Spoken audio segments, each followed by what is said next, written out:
الحمد للہ وکفا وسلام علی المرسلین الحمد للہ رب العالمین یحبہم ویحبونہ صدق اللہ العلی العظیم۔ میرے واجب الاحترام بھائی دوستو، اللہ تعالیٰ قرآن مقدس میں فرماتے ہیں کہ میں اپنے بندوں سے محبت کرتا ہوں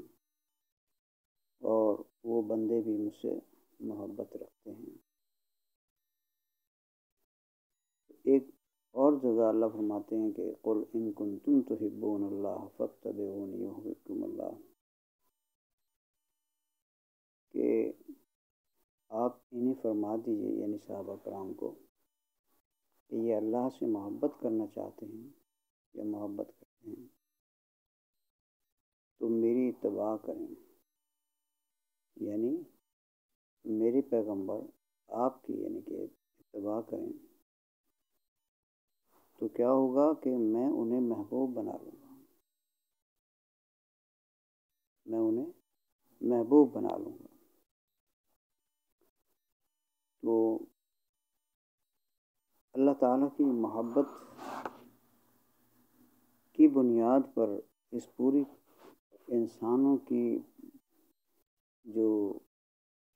انسانوں کو بنایا ہے اللہ تعالیٰ نے، اس کی وجہ اور پیچھے جو ہے وہ ساری کی ساری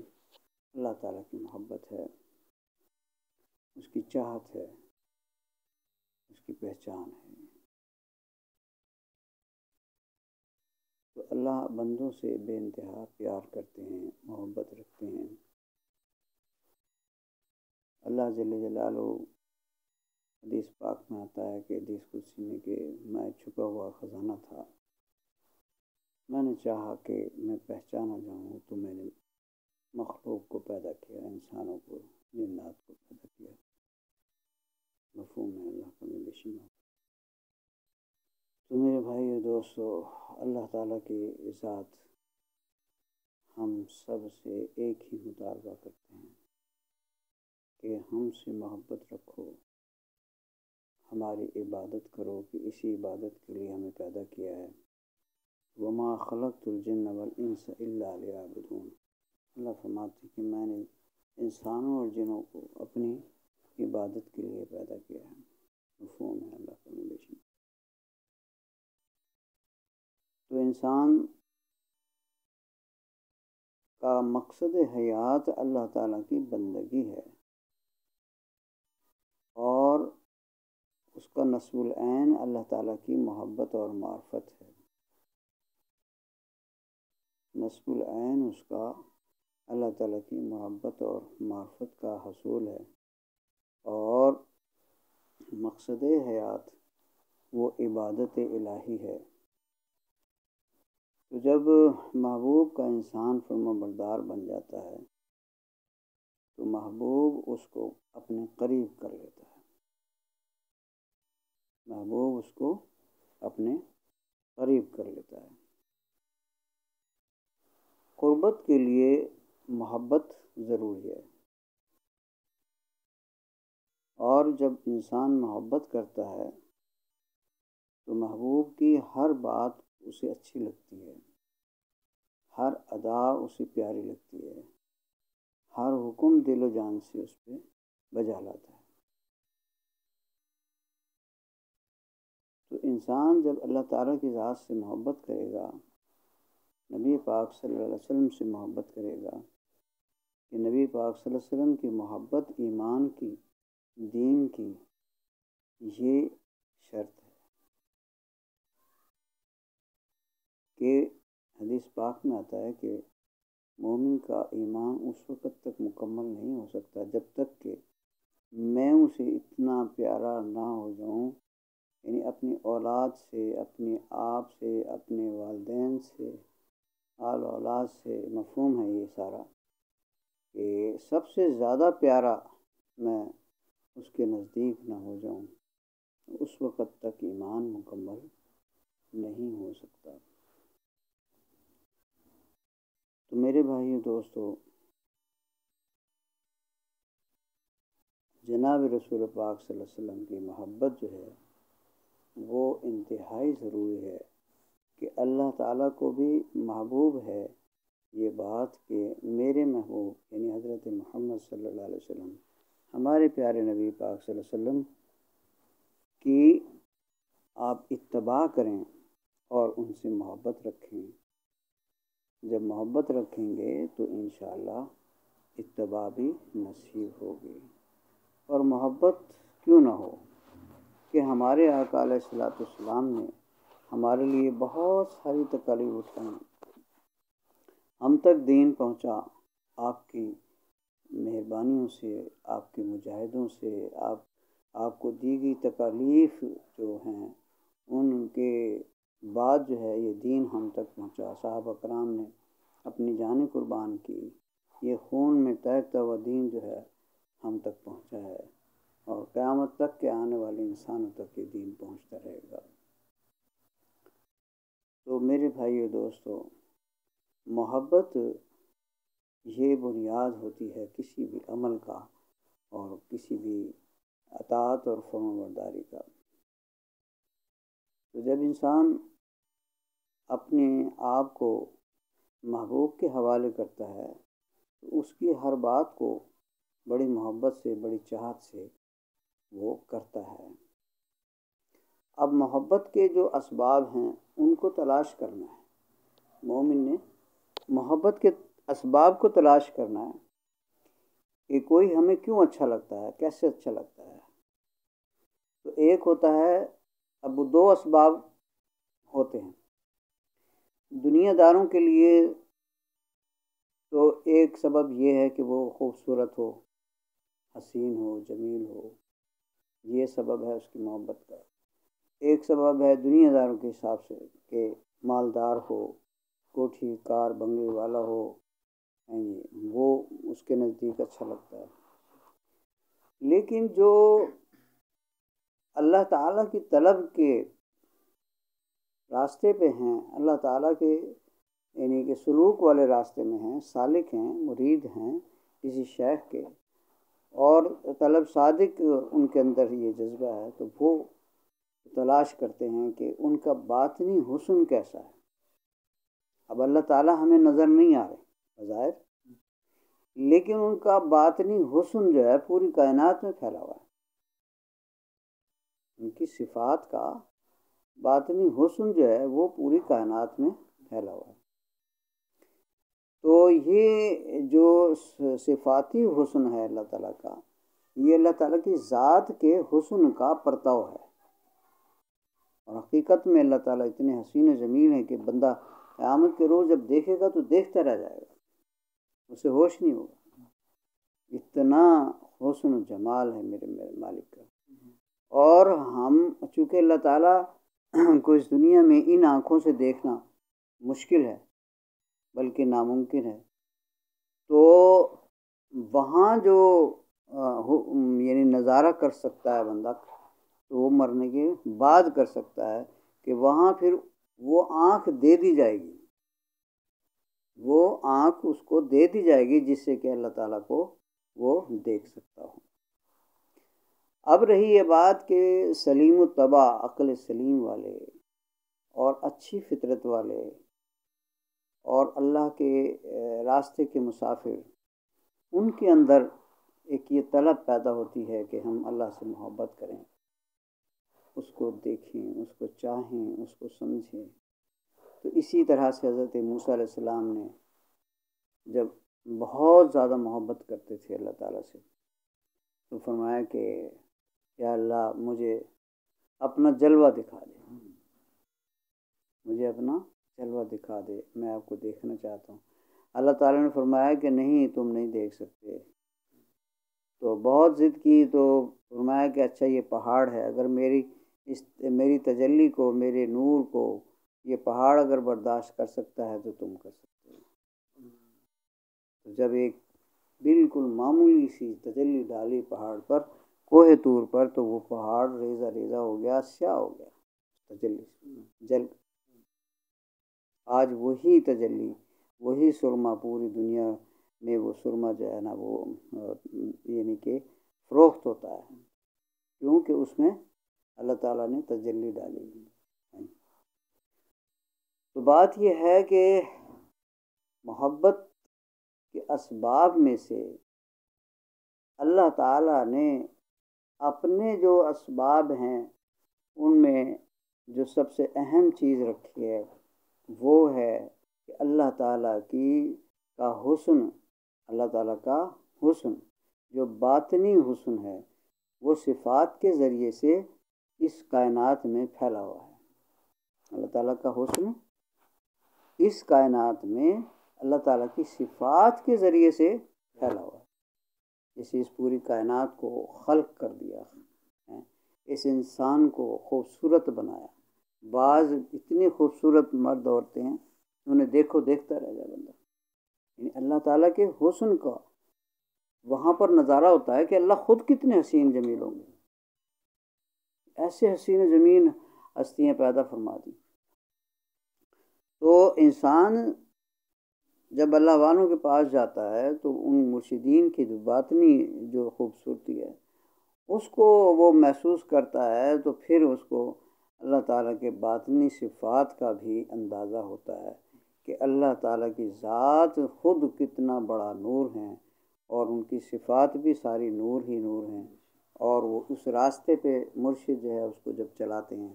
تو اس نور سے، یعنی اندر کے باطنی حسن کے نور سے وہ سیراب ہوتے ہیں اور محسوس کرتے ہیں۔ لیکن ابتدا میں انسان مومن جو ہے وہ غور و فکر کے ذریعے سے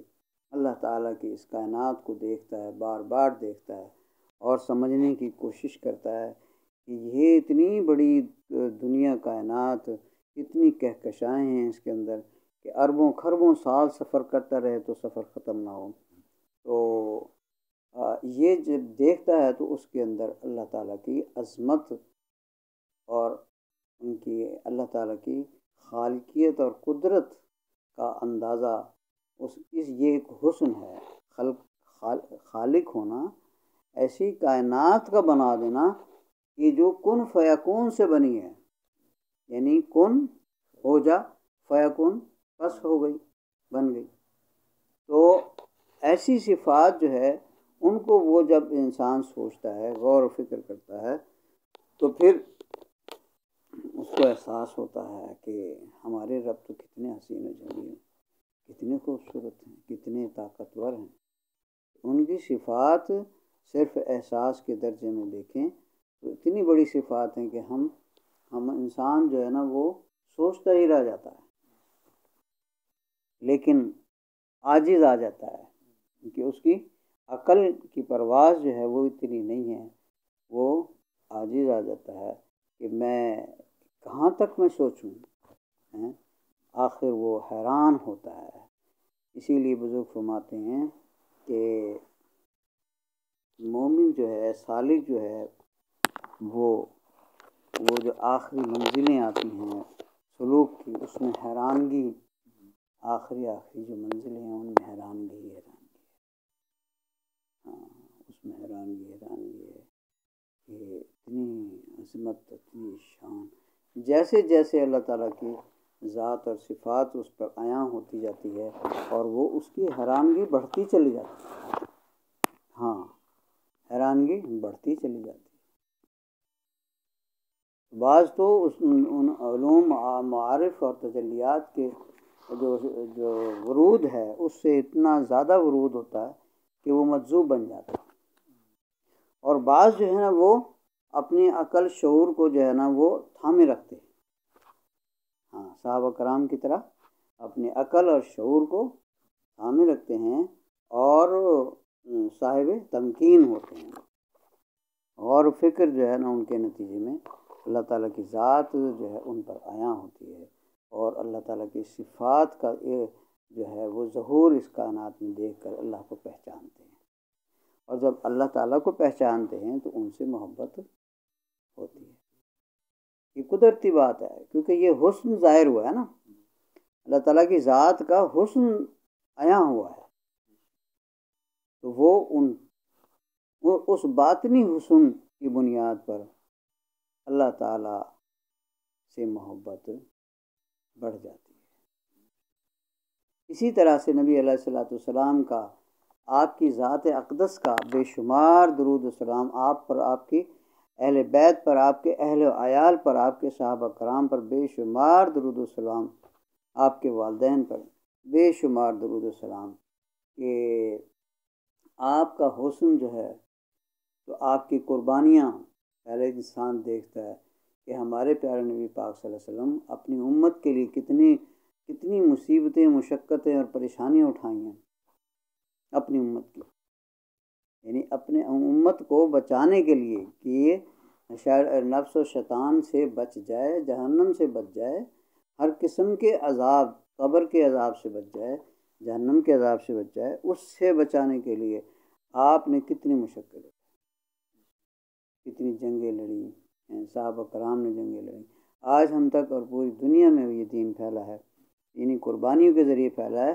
تو جب ہم یہ ایک باطنی حسن ہے آپ کی استقامت کا، آپ کی محبت کا، آپ کی چاہت کا،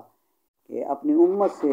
جو ہے ان کی چاہت، یہ ایک باطنی خوبصورتی، بہت بڑی خوبصورتی کہ بے لوث محبت کرنا۔ ہاں، ہمارے آقا بے لوث محبت کرتے تھے، تو اس محبت کے اس خوبصورت انداز میں، اس خوبصورتی کو دیکھ کر مومن جو ہے وہ حضور پاک صلی اللہ علیہ وسلم سے محبت کرتا ہے۔ ایک پہلو تو یہ تھا۔ دوسرا پہلو یہ ہے کہ آپ صلی اللہ علیہ وسلم، ہمارے پیارے نبی حضرت محمد صلی اللہ علیہ وسلم اللہ تعالیٰ کے محبوب ہیں، اللہ تعالیٰ کے محبوب، یعنی جتنے پیغمبر آئے ہیں ان سب میں ان کا اعلیٰ مقام ہے اور اللہ کے محبوب ہیں، سمجھنا، تو بہت پیارے ہیں، کیونکہ سب کو تو دنیا میں اللہ تعالیٰ نے جو ہے وہ جو بھی انعامات روحانی دینے تھے، لیکن آپ صلی اللہ علیہ وسلم کو عرش عظیم پر بلا کر وہ روحانی انعامات دیے، اپنا دیدار کرایا، آمنے سامنے اپنا دیدار کرایا۔ انوارات، تجلیات کا کیا حال ہوگا اس وقت کہ اللہ تعالیٰ کے حضور میں جو ہے نا وہ آپ تشریف فرمائیں۔ حضرت موسیٰ علیہ السلام کو فرمایا کہ تم نہیں کر سکتے، دیکھ نہیں سکتے، اور ہمارے آقا علیہ الصلوۃ والسلام کا مقام، مرتبہ دیکھیں کہ وہ اللہ تعالیٰ کے سامنے، ہاں، قاب قوسین او ادنیٰ، یعنی تیر کمان کا جو فاصلہ ہوتا ہے اس کی مقدار او ادنیٰ، اس سے بھی کم، اتنا فاصلہ اللہ قرآن فرماتا ہے۔ ہاں میرے بھائی دوستو، محبت ایک ایسا خوبصورت جذبہ ہے جو انسان کے اندر حسن اور جمال پیدا کر دیتا ہے، اور لطافت پیدا کر دیتا ہے، خوبصورتی پیدا کرتا ہے، اور عشق اور محبت جو ہے وہ نفس کو بھی مار دیتا ہے۔ ہاں، عشق اور محبت نفس کی ساری خواہشوں کو مار دیتا ہے، نفس کی ساری خواہشوں کو مار دیتا ہے۔ آہستہ آہستہ آہستہ یہ محبت جیسے بڑھتی ہے، اللہ اور اللہ کے محبوب کی محبت اور عشق بڑھتا ہے، تو نفس کو مارنا آسان ہو جاتا ہے۔ پھر انسان کا دل، انسان کی روح، انسان کی عقل اس نفس کو مارتے چلے جاتے ہیں، کہتے ہیں تیرا کیا کام، تیری کیا مجال، میرے اللہ کے سامنے تو جو ہے نا بات کرے، میرے اللہ کے مقابلے میں کوئی بات کرے تو نہ کہنا مانے، نہ تو یہ کیسے ہو سکتا ہے۔ لہذا اس کو جو ہے نا اللہ کے رسول صلی اللہ علیہ وسلم کی تعلیمات پر عمل کرنے کے سوا کوئی چارہ نہیں رہتا نفس کو۔ اس لیے اللہ تعالیٰ نے ہمارے پیارے نبی پاک صلی اللہ علیہ وسلم کو جب کام ذمہ لگایا تو اس میں جو اور کام تھے اس میں یہ بھی تھا کہ یتلو علیہم آیات ہی، آپ ان کو قرآن پڑھ کر سناتے ہیں تاکہ ان کے دل کے اندر قرآن جو ہے وہ قرآن کا شوق پیدا ہو اور ان کی تعلیمات حاصل کریں کہ اللہ قرآن میں کیا فرماتا ہے۔ دوسرا وَيُزَكِّهِمْ، اور ان کا تزکیہ کرتے ہیں، یعنی ان کے نفوس کے اندر سے جو خرابیاں ہیں ان کو نکالتے ہیں۔ اللہ کے رسول صلی اللہ علیہ وسلم کی جو محبت جو ہے وہ دل میں بیٹھتی چلی جاتی ہے اور تزکیہ ہوتا چلا جاتا ہے، کیونکہ وہ ایسا نورانی ماحول تھا کہ فرشتے بھی آ رہے ہیں، فرشتوں کو وہ دیکھ بھی رہے ہیں۔ حضرت جبرائیل علیہ السلام انسانی شکل میں تشریف لائے، سب نے دیکھا آپ بیٹھے ہوئے ہیں بالکل ایسے سفید لباس میں، آ کر وہ بیٹھے ہیں اور بالکل جیسے کچھ مسافرانہ تھکن نہیں، کوئی